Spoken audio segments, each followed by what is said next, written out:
কামারপাড়ায় একটি বাসায় gas leakage থেকে বিস্ফোরণে নারী শিশুসহ ১০ জন দগ্ধ হয়েছেন। তাদের জাতীয় বার্নো প্লাস্টিক সার্জারি ইনস্টিটিউটে ভর্তি করা হয়েছে। আর এই মুহূর্তে সেখানে রয়েছেন জাহিদ হাসান। যাচ্ছে তার কাছে। জাহিদ, গ্যাস লিকেজের ঘটনা কিভাবে ঘটলো জানতে চাই, আর দগ্ধদের বিষয়ে চিকিৎসকরা কি বলছেন?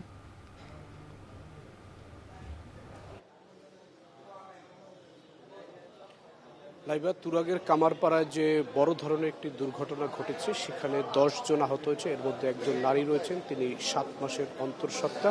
তার অবস্থা খুবই খারাপ এবং যেটি দাবি করা হচ্ছে তার স্বজন এবং চিকিৎসকরা যে তিনি পুরোপুরি পুড়ে গেছেন, অর্থাৎ ১০০%ই তার পুরো শরীর পুড়ে গেছে। এছাড়া যে ১০ জন দগ্ধ হয়েছেন এই লিকেজের ঘটনায়, গ্যাসের যে বিস্ফোরণ হয়েছে এবং যেটি এইখানে যারা ঢাকা মেডিকেল এসেছেন ওই ঘটনার যেই বাসায় ঘটনাটি ঘটেছে তার আশপাশের বাসায় যারা রয়েছেন তারা বলছেন যে এই দুর্ঘটনাটি যখন ঘটে, যখন বিস্ফোরণটি হয়, তখন পুরো এলাকা কেঁপে উঠেছে এবং আশপাশের লোকজন তারা হয়তো প্রথমে ধরে নিয়েছেন ভূমিকম্প বা বড় ধরনের কোনো বিস্ফোরণ কিনা।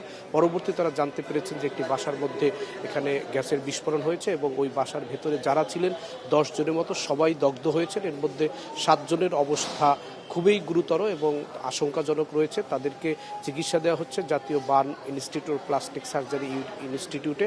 এইখানে চিকিৎসাধীন যারা রয়েছেন এবং এখানে যারা স্বজনরা এসেছেন তারা অনেকেই বলছেন যে রাত ৩:৩০টার পরে মূলত এই ঘটনাটি ঘটেছে। যে সেহেরি খাওয়ার ঠিক আগে যখন সেহেরির জন্য প্রস্তুতি নিচ্ছিলেন, ঠিক সে সময়ই রান্নাঘর থেকে মূলত এই দুর্ঘটনাটি ঘটে। যারা এখানে এসেছেন প্রত্যক্ষদর্শী তারা এই ঘটনার বর্ণনা দিচ্ছেন এবং এখানে যারা এসেছেন দগ্ধ হয়ে তাদের ৭ জনের অবস্থা খুবই আশঙ্কাজনক এবং চিকিৎসকরা এখন পর্যন্ত আনুষ্ঠানিকভাবে গণমাধ্যমকে কিছু জানায়নি। আমরা অনানুষ্ঠানিকভাবে চিকিৎসকদের সঙ্গে কথা বলেছি, তারা বলছেন যে চিকিৎসা দেওয়া হচ্ছে এবং এখানে যারা রয়েছে তাদের কার শরীরের কতটুকু পুড়ে গেছে, কি অবস্থা, এই বিষয়গুলো আমরা জানার চেষ্টা করছি। আমরা হয়তো কিছু সময়ের মধ্যে এই আনুষ্ঠানিকভাবে ঢাকা এই যে জাতীয় যে বার্ন ইনস্টিটিউট, এখান থেকে হয়তো বিস্তারিত যারা দগ্ধ হয়েছেন তাদের ব্যাপারে আমাদেরকে জানানো হবে।